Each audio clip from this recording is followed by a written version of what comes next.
He is a playwright, a community advocate, a teacher, son, uncle, brother, and friend.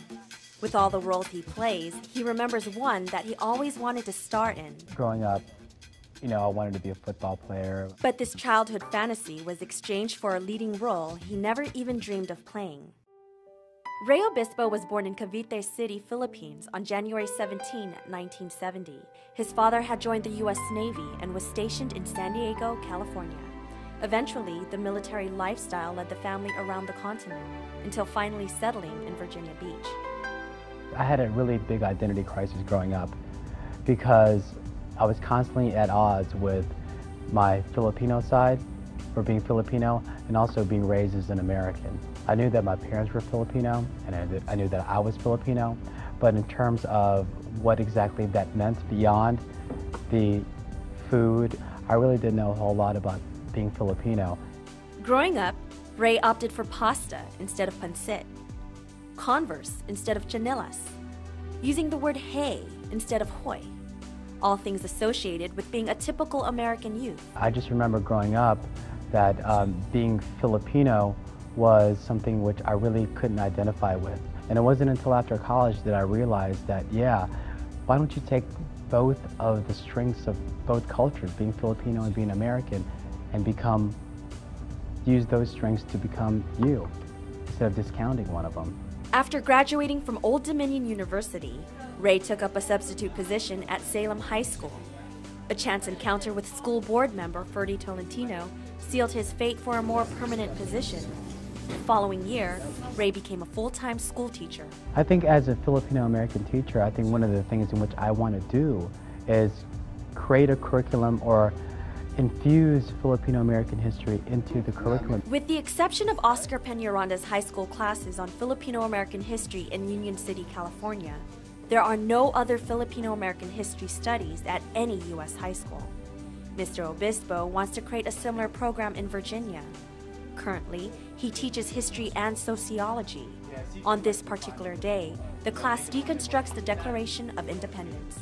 Listen, Cheryl and Robert have kind of done the first two. So if you guys need ideas, you don't have. I don't want you guys listening to them and then copying it down. I want you guys to get listening to this for ideas. All right. So here we go. Robert. All right. But when you flip through the history book, there's not a whole lot of pages that is dedicated towards our story.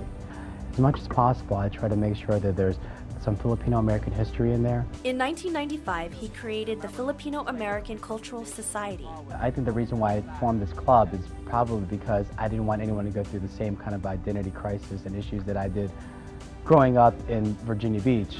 I know a lot of people who are my age, growing up in this area, have the same kind of experience in which they were trying to explore culture, but they didn't know how to go about doing it. As an advisor, his main goal is to raise community consciousness. Here, they explore Filipino American history and address issues that Filipino American youth face. I really wouldn't have stayed if it weren't for the after-school activities that I do. I have had a really good relationship and rapport with the students, and I think that's kind of kept me going and also kept the classroom experience really good for me. When I look at a lot of these students, they really mirror my experience, and they come back and tell me, so it really makes me proud. Weren't you the one who wasn't supposed to believe life? But you wanted to know why life lied within your thinking.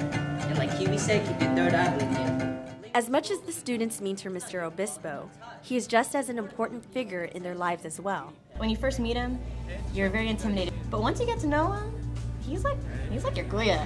He's someone you can always count on. Like if you need help or something, you can always talk to him. He's like part of your family. He has this passion for it that no other teacher has. The way he teaches us history through different venues that we would never have thought of. Like he teaches us history through poetry, through spoken word, through dramatic interpretations, and it's just something different. It's just so passionate, and I think we're really thankful to have him here. I don't know what we'd do without him.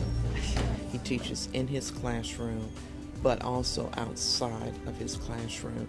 He feels a tremendous responsibility as a citizen, and therefore as a model and mentor to young people. When you just hear him talk, it's like you know what he's saying. A lot of times we're really crowded into our job descriptions as being teachers, or being students or whatever, but if you create your own space, forge it, and exist in that comfortable zone in which you create yourself, it's very rewarding. Mr. Obispo has found his calling. He will continue to play this leading role as educator as long as he can, for as long as life allows him to.